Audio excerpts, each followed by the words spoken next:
سورہ نمل آیت 89 اعوذ باللہ السمیع العلیم من الشیطان الرجیم بسم اللہ الرحمن الرحیم من جاء جو آیا بالحسناتی کسی نیکی کے ساتھ فلہ تو اس کے لیے خیرن بہتر منہا اس سے وہم اور وہ من فازعین گھبراہٹ سے یومئذ اس دن آمینون محفوظ ہوں گے۔ جو شخص نیکی لے کر آئے گا تو اس کے لیے اس سے بہتر یعنی اس نیکی سے بہتر بدلہ ہوگا، اور ایسے لوگ اس روز گھبراہٹ سے بے خوف ہوں گے۔ انسان کی پریشانیوں میں، ان کے مسئلوں میں جو چیزیں اس کے لیے پریشان کن ہوں گی ان کا تذکرہ کیا گیا۔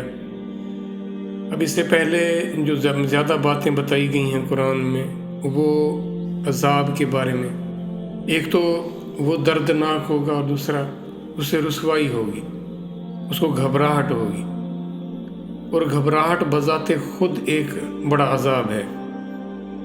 ہم بہت ساری چیزوں کو پہلے سے سوچتے ہیں، ان کے آنے کی فکر ہوتی ہے ہمیں، اور ہم اس کے بارے میں پریشان ہو جاتے ہیں، اور اس گھبراہٹ میں انسان عجیب طرح بیہیو کرتا ہے۔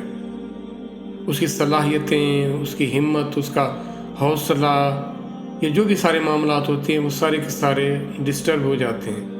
معاملہ بھی نہیں ہوا ہوتا لیکن اس سے پہلے گھبرا جاتا ہے، اور وہ گھبراہٹ جو ہوتی ہے وہ کسی صورت میں بھی اس کے لیے ٹھیک نہیں ہوتی۔ اب اللہ یہ فرماتے ہیں کہ جب وہ سور پھونکا جائے گا تو زمین و آسمان میں جو کوئی بھی ہوگا گھبرا جائے گا، لیکن جن کے لیے اللہ حفاظت فرمائیں گے، اس گھبراہٹ سے بچائیں گے، تو وہ اس سے محفوظ رہیں گے۔ اب ان میں کون لوگ شامل ہیں؟ وہ لوگ شامل ہوں گے جو نیکیوں کے ساتھ آئے ہوں گے۔ اللہ نے کیا فرمایا؟ من جاء جو آیا، لے کر آیا جو۔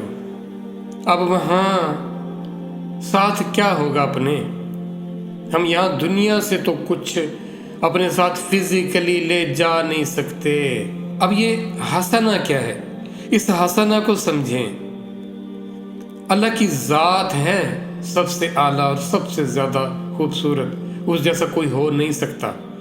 اس ذات کے لیے جو عمل کیا جائے گا، جو کام کیے جائیں گے، جو خرچ کیا جائے گا، وہ حسنہ کی صورت میں ساتھ ہوگا، اور جس کی حسنہ زیادہ ہوں گے وہ گھبراہٹ سے محفوظ رہیں گے۔ تو یہ دن گزر گئے، یہ وقت، یہ زندگی پتہ نہ چلا، اور اس وقت انسان کہے گا وہ چند گھڑیوں کی زندگی تھی، مجھے کیا ہو گیا تھا کہ میں اپنے آپ کو ٹھیک نہ کر سکا، ان حسنات کے ساتھ، ان نیکیوں کے ساتھ میں آ نہ سکا، نہ مال دولت، نہ دنیا کی ساری شہرتیں، نہ یہاں پہ سارے تعلقات کسی کام کے نہ تھے اگر وہ حسنہ کے بغیر گیا تو۔ اب انسانیت کس طرف جا رہی ہے؟ کن چیزوں میں پڑی ہوئی ہے؟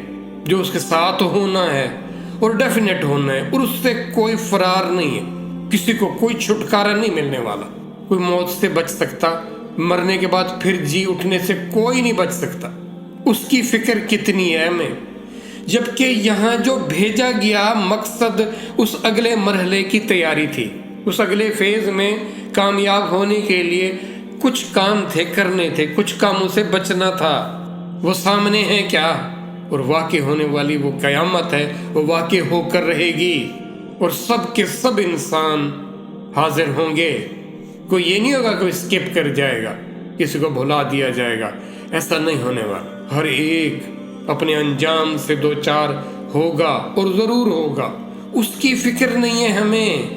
جو خبر بتائی جا رہی ہے وہ خبر اہم نہیں لگتی ہمیں آج، کیونکہ آج ہمارے پاس چوائس ہے، ادھر ادھر کی چیزوں میں، ادھر ادھر آنے جانے میں، کچھ کرنے میں، کچھ نہ کرنے میں ہمیں آزادی، کچھ مہلت دی گئی، کچھ اختیار دیا گیا ہے، اور یہ اختیار سدا نہیں رہنے والا، یہ مہلت جلد ختم ہونے والی ہے، بہت جلد ختم ہونے والی ہے۔ اور جب یہ ختم ہو جائے گی ایسے لگے گا تو ہم تو کچھ جیے ہی نہیں تھے۔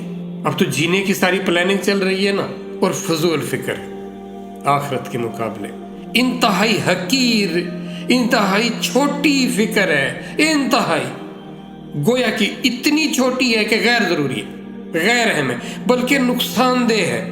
اپنے نقصان کی، اپنے خسارے کی فکر کریں۔ ہم سب کے سب خسارے میں ہیں، مگر کون خسارے سے بچ سکتا ہے اس کا بھی واضح بتا دیا گیا، لیکن اس کی پرواہ نہیں ہے، ٹس سے مس نہیں ہوتے ہم جس دھن جو ہم پر سوار ہے نا، جو دنیا کی فکر لگا دی گئی، جو دنیا کی اہمیت ہمارے اندر ایسی کوٹ کوٹ کر بھر دی گئی کہ اب اس سے بچ نہیں پا رہے۔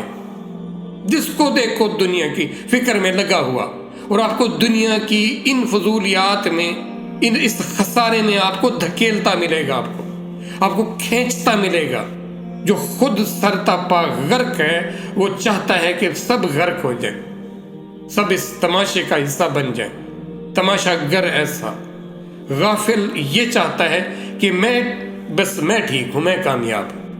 جو ناکام اور نامراد ہونے والا ہے وہ بدبختی کی انتہا تک پہنچنے کو تیار بیٹھا۔